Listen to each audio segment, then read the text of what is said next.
दूसरी मान्यता के अनुसार एक राक्षस ने जब वेदों को चुरा लिया और सागर की अथाह गहराई में छुपा दिया, तब भगवान विष्णु ने मत्स्य रूप धारण करके वेदों को प्राप्त किया और उन्हें पुनः स्थापित किया। मत्स्य अवतार की कहानी।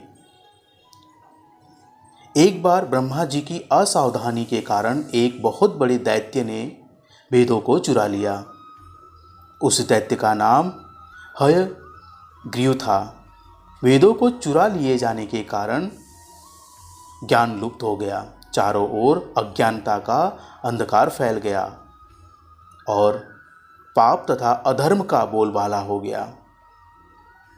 तब भगवान विष्णु ने धर्म की रक्षा के लिए मत्स्य रूप धारण करके हयग्रीव का वध किया और वेदों की रक्षा की।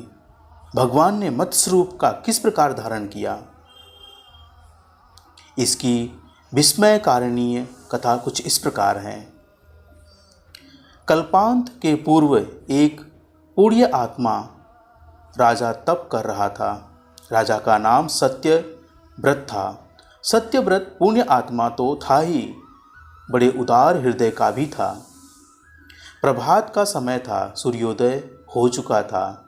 सत्यव्रत कृतमाला नदी में स्नान कर रहा था। उसने स्नान करने के पश्चात जब तर्पण के लिए अंजलि में जल लिया तो अंजलि में जल के साथ एक छोटी सी मछली भी आ गई। सत्यव्रत ने नदी के जल में मछली को छोड़ दिया। मछली बोली, हे राजन, जल के बड़े बड़े जीव छोटे छोटे जीवों को मारकर खा जाते हैं। अवश्य कोई बड़ा जीव मुझे भी मारकर खा जाएगा। कृपा करके मेरे प्राणों की रक्षा कीजिए। सत्यव्रत के हृदय में दया उत्पन्न हो उठी। उन्होंने मछली को जल से भरे हुए अपने कमंडल में डाल दिया। तभी एक आश्चर्यजनक घटना घटित हुई। एक रात में मछली का शरीर इतना बढ़ गया कि कमंडलू उसके रहने के लिए छोटा पड़ने लगा। दूसरे दिन मछली सत्यव्रत से बोली, हे राजन, मेरे रहने के लिए कोई दूसरा स्थान ढूंढिए, क्योंकि मेरा शरीर बढ़ गया है। मुझे घूमने फिरने में बड़ा कष्ट होता है। सत्यव्रत ने मछली को कमंडलू से निकालकर पानी से भरे हुए मटके में रख दिया। यहाँ भी मछली का शरीर रात भर में ही मटके से इतना बड़ा हो गया कि मटका भी उसके रहने के लिए छोटा पड़ गया। दूसरे दिन मछली पुनः सत्यव्रत से बोली, हे राजन, मेरे रहने के लिए कहीं और प्रबंध कीजिए, क्योंकि मटका भी मेरे रहने के लिए छोटा पड़ रहा है। तब सत्यव्रत ने मछली को निकालकर एक सरोवर में डाल दिया, किंतु सरोवर भी मछली के लिए छोटा पड़ गया। इसके बाद सत्यव्रत ने मछली को नदी में और फिर उसके बाद समुद्र में डाल दिया। आश्चर्य! समुद्र में भी मछली का शरीर इतना बढ़ गया कि मछली के रहने के लिए वह छोटा पड़ गया। अतः मछली पुनः सत्यव्रत से बोली, हे राजन, यह समुद्र मेरे रहने के लिए उपयुक्त नहीं है। मेरे रहने की व्यवस्था कहीं और कीजिए। अब सत्यव्रत विस्मित हो उठा। उसने आज तक ऐसी मछली कहीं नहीं देखी थी। वह विस्मय भरे स्वर में बोले, मेरी बुद्धि को विस्मय के सागर में डुबो देने वाले आप कौन हैं? मत्स्य रूपी धारी श्री हरि ने उत्तर दिया, राजन, हयग्रीव नामक दैत्य ने वेदों को चुरा लिया है। जगत में चारों ओर अज्ञान और अधर्म का अंधकार फैला हुआ है।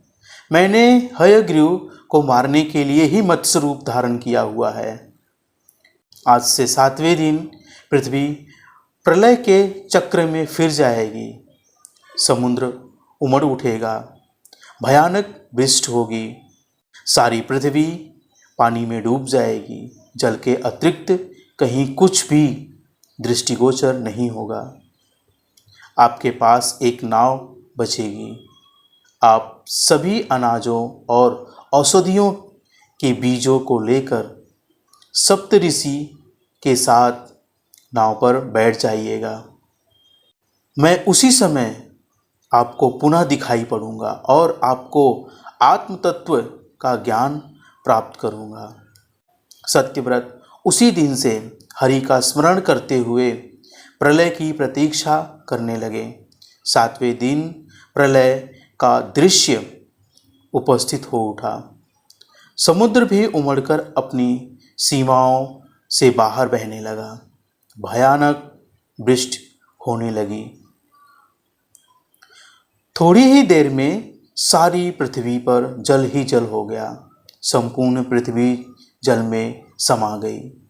उसी समय एक नाव दिखाई पड़ी। सत्यव्रत सप्तऋषि के साथ उस नाव पर बैठ गया। उन्होंने नाव के ऊपर संपूर्ण अनाजों और औषधियों के बीज भी भर लिए। नाव प्रलय के सागर में तैरने लगी। प्रलय के उस सागर में उस नाव के अतिरिक्त कहीं कुछ भी दिखाई नहीं दे रहा था। सहसा मत्स्य रूपी भगवान प्रलय के सागर में दिखाई पड़े। सत्यव्रत और सप्तऋषिगण मत्स्य रूपी भगवान की प्रार्थना करने लगे। भगवान से आत्मज्ञान पाकर सत्यव्रत का जीवन धन्य हो गया। वे जीते जी ही जीवन मुक्त हो गए। प्रलय का प्रकोप शांत होने पर मत्स्य रूपी भगवान ने हयग्रीव को मारकर उससे वेद छीन लिया। भगवान ने ब्रह्मा जी को पुनः वेद दे दिया। इस प्रकार भगवान ने मत्स्य रूप धारण करके वेदों का उद्धार किया, साथ ही साथ संसार के प्राणियों का भी अमित कल्याण किया।